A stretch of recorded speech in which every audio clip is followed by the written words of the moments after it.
So in this video, I finally get to tackle all those social media misconceptions about fabric and tailoring.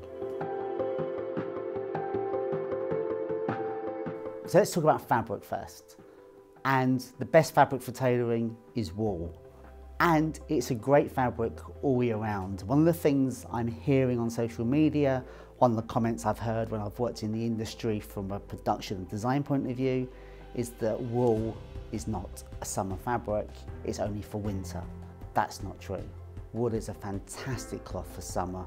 So wool has a moisture wicking properties, which means literally that when you perspire, it will naturally take away that moisture from your body into the fabric, so it's cooler to wear. Also, wool has a naturally deodorizing property to it, unlike polyesters.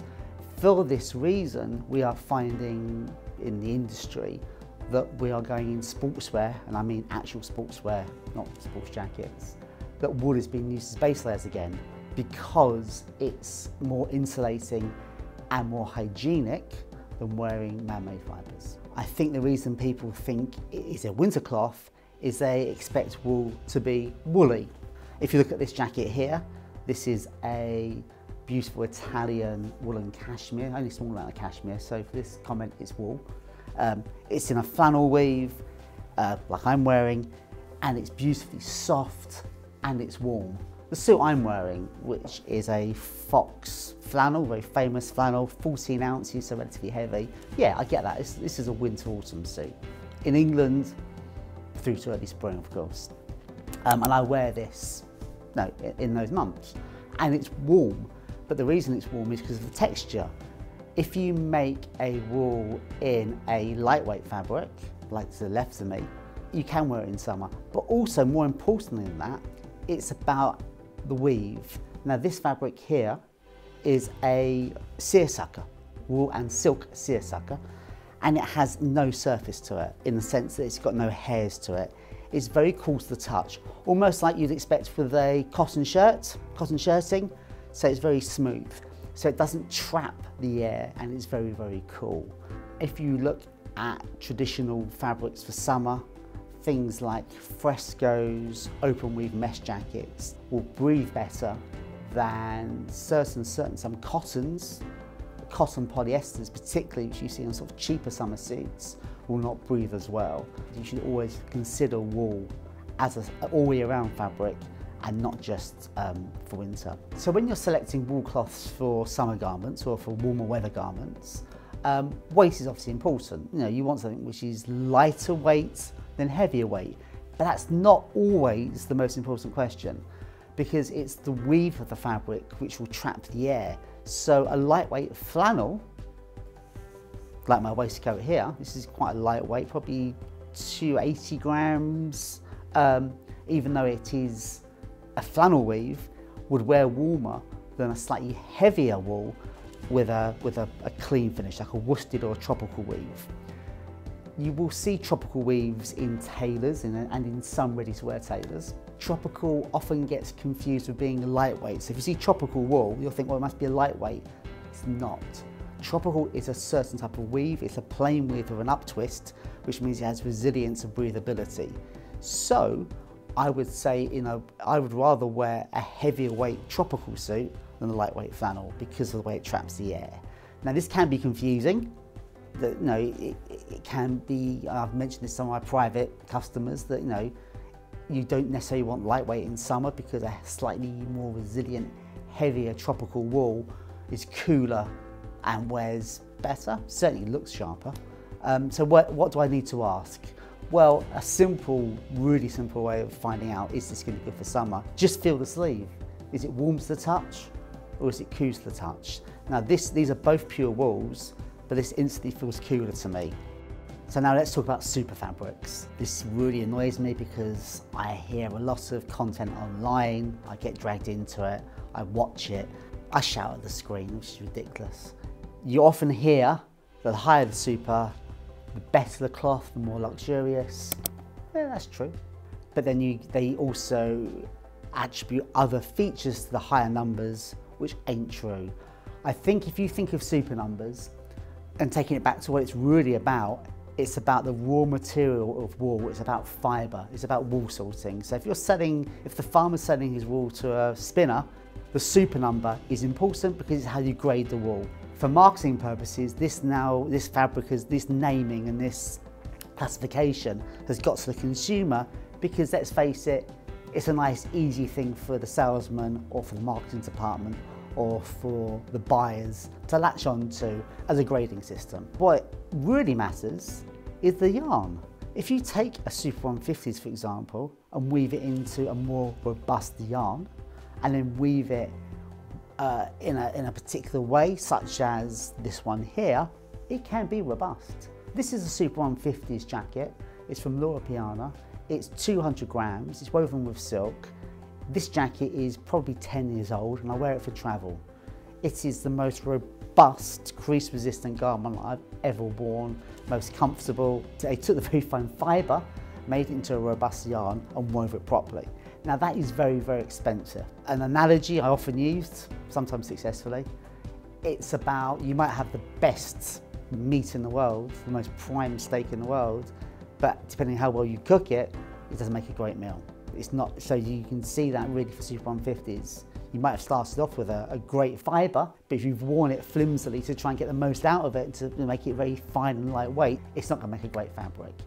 To put it simply, the super number refers to the mean diameter of the fibre. So really how thin it is. And this is the fibre in its natural state, not before it's been woven. If you think of that, my takeaway is when you're shopping, don't be overly swayed by it. I would always ask the salesman for the provenance of the fabric, particularly if it's sort of a 150s and above. I'd want to know it comes from a good mill. Names to look for would be things like Scabal, Loro Piana, Vitali Barberis. You know you're getting the genuine article. However, that's still not enough in my view to make you buy it. It's all about what you want from the garment and how it feels. So another thing you hear about quite a lot for summer tailoring is that unstructured is better, or how some people like to refer to it as deconstructed. Two jackets here, both that I wear, one structured, one unstructured. And just to clarify, what I mean by structuring is the chest construction and to a lesser extent, the shoulder. This one here is actually made on exactly the same pattern and construction as the grey flannel suit I'm wearing. If you actually look at the two as a silhouette, you can probably see they're very, very similar. This is very much for winter, this is for summer. I actually think this is, although it's fully structured with a shoulder pad, it's got a lot of shape in the chest, I find that supremely comfortable in the hotter months. I don't find it heavy, the interlining will breathe. I also find, because it's structured, the garment actually hangs better from the shoulders and doesn't cling, it actually hangs away from the body. So it allows the air to breathe through it. So this garment here, like you can see, very soft on the shoulder, very, very flat on the chest, in a medium weight woolen cashmere. That's my winter jacket. I wear that like a sweater, I sometimes dress it up, but in the cooler weather, that's lovely. It's almost like putting a jumper on. And I have this as unstructured, which is great for winter, and this is for summer. If you're shopping online or off the peg or going to a tailor, don't fall into the trap of thinking structured for winter, unstructured for summer, because you're missing out from great opportunities and supreme comfort. Two concepts that get conflated are unstructured and unlined. They are completely separate issues regarding tailoring.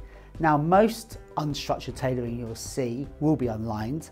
The idea of unstructured is you want to put less stuff inside the garment, so you're letting the fabric drape differently and have a slightly different silhouette. But this garment here, that does happen to be unlined, could still be fully lined on the inside to make it hang differently. It would still be unstructured. This garment here is half lined. So when you see the back of the jacket, you can see how the lining's been cut away at the back here, and the back of the garment just hangs with no lining at all. You can see the exposed seams. Now this garment here often gets called unstructured, but there's no structure in the back of a garment anyway. We're not taking out any canvas or padding or interlining or horsehair. All you're doing is exposing the back of the garment to make it more breathable and to make it more comfortable in warmer months. Popular misconception I read about and I see online is that structured tailoring can't be worn casually. I totally disagree. I wear this jacket very informally. I wear it with jeans, I wear it with a t-shirt, I've even worn it with tennis shoes. It looks great. I think that combination of, I love wearing structured double-breasted blazers with jeans, so the idea you can't wear structure casually, I disagree with.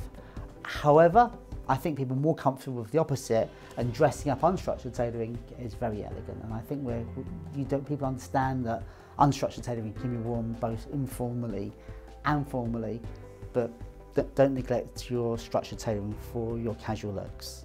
And finally, I want to put this misconception to bed that unstructured tailoring is Italian and structured tailoring is British.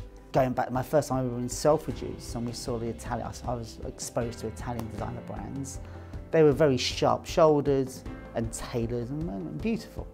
But then probably around sort of 2006, 2007, we had this idea of the classic Italian suit is soft and fitted and unstructured.